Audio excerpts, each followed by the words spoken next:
When they came here and abused Christianity, they told us to close our eyes in prayer. And when we opened our eyes, the land had disappeared. That is who they are. They are not our friends. Socrates was in Africa. And when he came to Africa, he met Orunmila of the Yoruba tribe, who was a greater philosopher than him. Pythagoras was in Africa. What did they come to do to Africa? You pay homage where knowledge resides. Moses was in Africa and was born in Africa. What did he come to do in Africa? You pay homage where knowledge is. Muhammad was in Africa. Why do you come to Africa? You pay homage where knowledge is. Christ or Yeshua was in Africa. Why did he come to Africa? You pay homage where knowledge is. The Lord Krishna of the Hindus was in Africa. Why did he come to Africa? He came to pay homage where knowledge is. This is the cradle of human civilization. They claim Africans are not smart. We are not intelligent. We don't think logically. But all of their great men came to Africa to gain knowledge. This video will expose a lot of deep secret that you are not even aware. Let's watch together. I remember so very distinctly several years ago when a young African stood up on the 6th day of March in 1957 on the occasion when his country regained independence, a country then known as Gold Coast, which was then renamed Ghana. And he said on that day that the independence of Ghana meant nothing if Africa was not free. Was not free. The question that we ask is whether Africa is indeed free beyond the flags that we made for ourselves. We are not.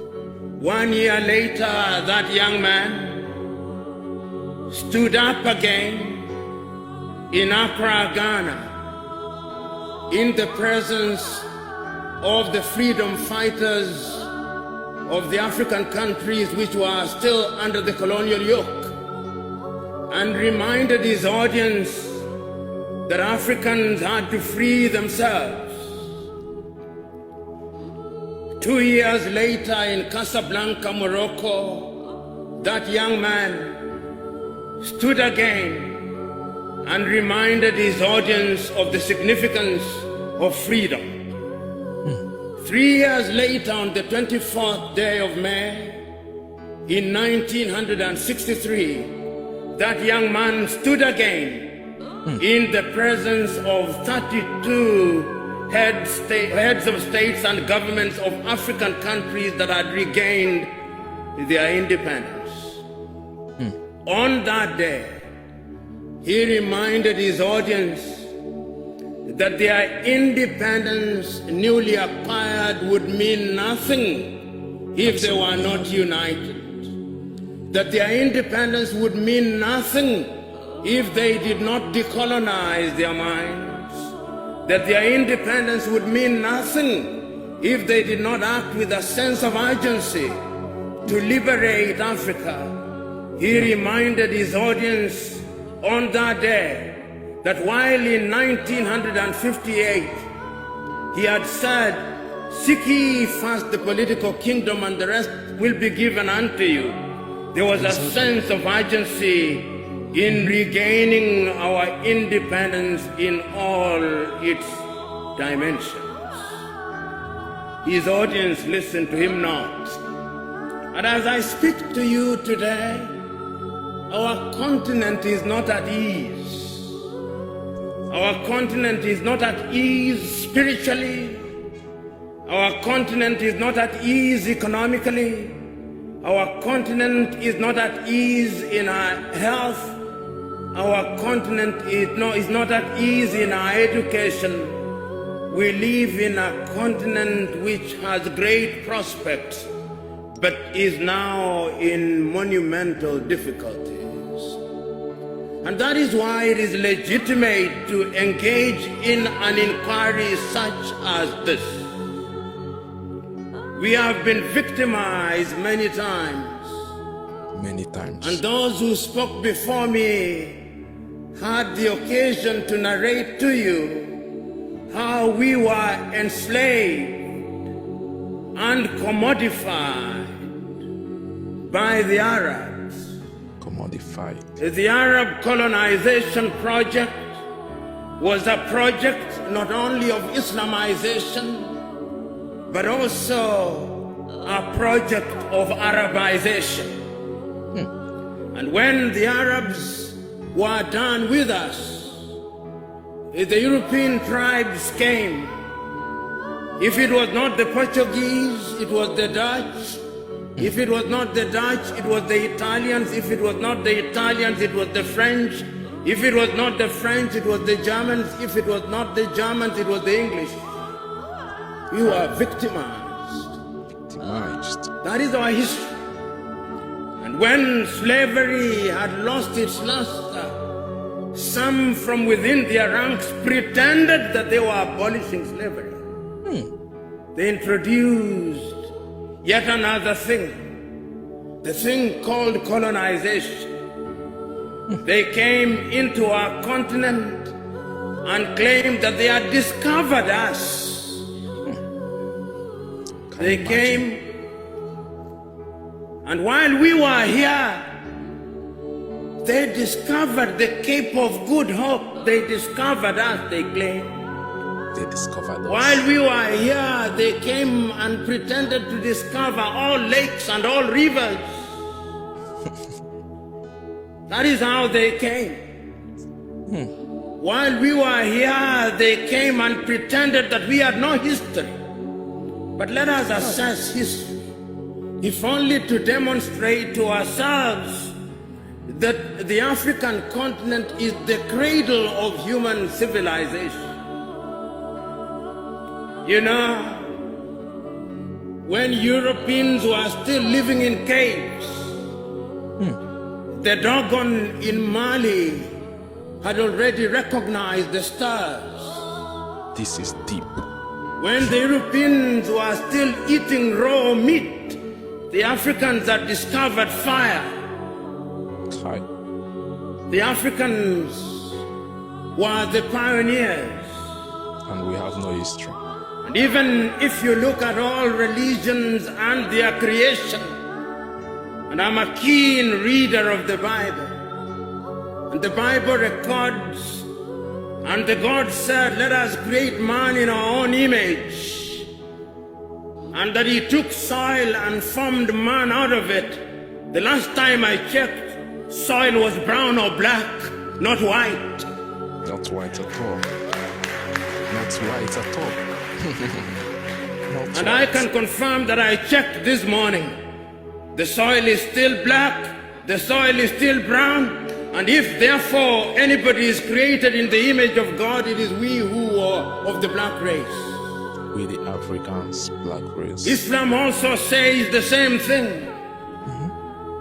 And you know, Africa has been abused. When you look at the maps that are drawn by European cartographers, Africa is smaller than the United States of America, and yet it is larger, almost as large as Asia. They minimize us at all times. Even the thing they call the Middle East, what is middle about it? How can it be that Israel is not part of Africa, but Madagascar is a part of Africa? When we assembled here to talk about decolonization of the mind, we must remind ourselves of our history. The pyramids were made here in Africa. It still defies architecture and engineering. It's the Africans who made them. The walls of Benin, which are 4 times longer than the Chinese Great Wall, were here in Africa. The temples of Lalibela, which were dug out in Ethiopia out of the soil, were made here in Africa. The great walls of Monomotapa in Zimbabwe were made here in Africa. And when you go to the warriors of the world, the Monis or the Amazons of Dahomey were found in present-day Benin. King Zinga of the Mbanda, of the Batamba, was here in Angola. Africa is the cradle of human civilization. The cradle. You know, as a young man, I read Ghana's Jody Graft's play, Muntu, in which he says in part, some things we know and some things we do not know. But this one we know, that Odoman Koma created the world, and that Odoman Koma is God, and that God is neither Christian nor Muslim nor all these things, because God is a spirit. Not any of those. And if he is a spirit, he cannot be all those things. Your own Desmond Mpilo Tutu writes in a book, God is not a Christian. And he is not. Even for those of us who are of the Christian faith, Christ was not a Christian. Christianity is a post-Christ religion. And you can see that God has been appropriated by civilization, and over the years they have been whitening God. When God was in the Middle East, even Christ was in the Middle East, he was not as white as he is now presented to us. They took Christ to the Greeks. They made him white, and they made him speak Greek. When they were tired with him, they took him to Rome, and they made him speak Latin. And when they had tired with it, they created a religion that they called the Roman Catholic Church. God was not a Catholic and is not a Catholic. When they were tired with him, they took him to England to allow King Henry VIII to marry, and they named the Church of England, and made the Queen and the monarch the head of that church. God is not an Anglican. And when they were tired, they took him to Scotland, and they made him a Presbyterian. And when they were tired, they made God a Methodist. And when they were tired, they took him to Germany, and they made him a Lutheran. And when they were tired, they went to the United States, and they made him an Episcopalian. God is not all those things. God is not all those things. The God that I worship is worshipped in truth and in spirit. And let me tell you, throughout the ages, ask yourself a few fundamental questions. Despite the fact that they have done everything to erase Africans from the face of this earth, even in their own history, they acknowledge that all their great men came to Africa. Why? And what did they come to do to Africa? Socrates was in Africa.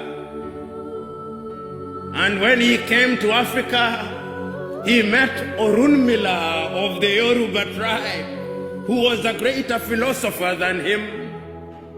Pythagoras was in Africa.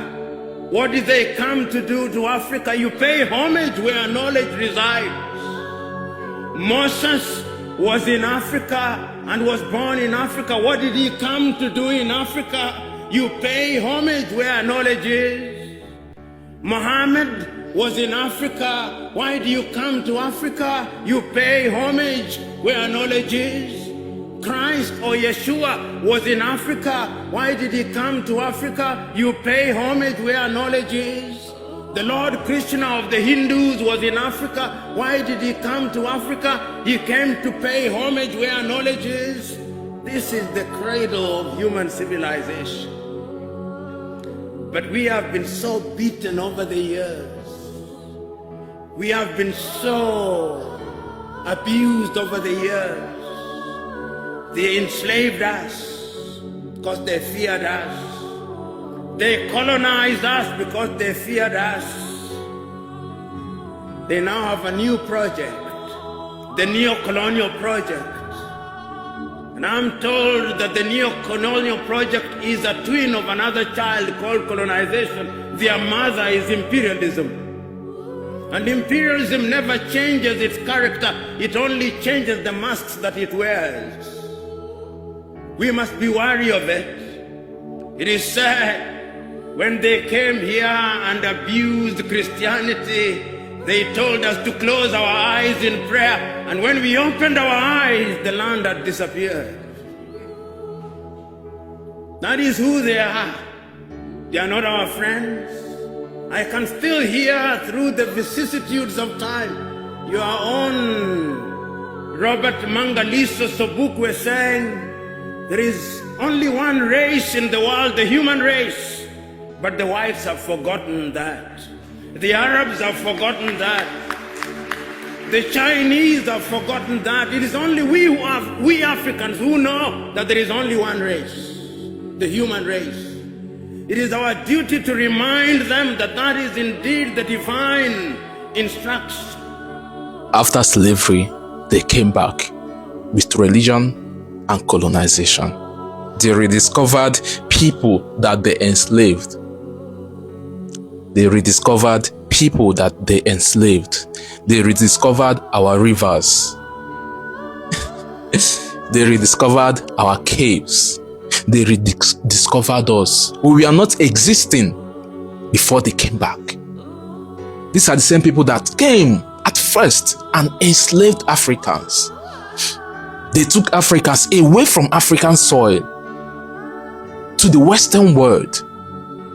They used them as laborers. Dehumanized them. And after that, all those memories wiped. And they came back with religion to colonize, to rediscover Africa. Those rivers were not existing. The caves were not existing till they came. That is how they repositioned Africa. That is how constructively, from the onset, they've been working so hard to make Africans feel less of themselves, and it's working for them. Africans, wake up. Wake up.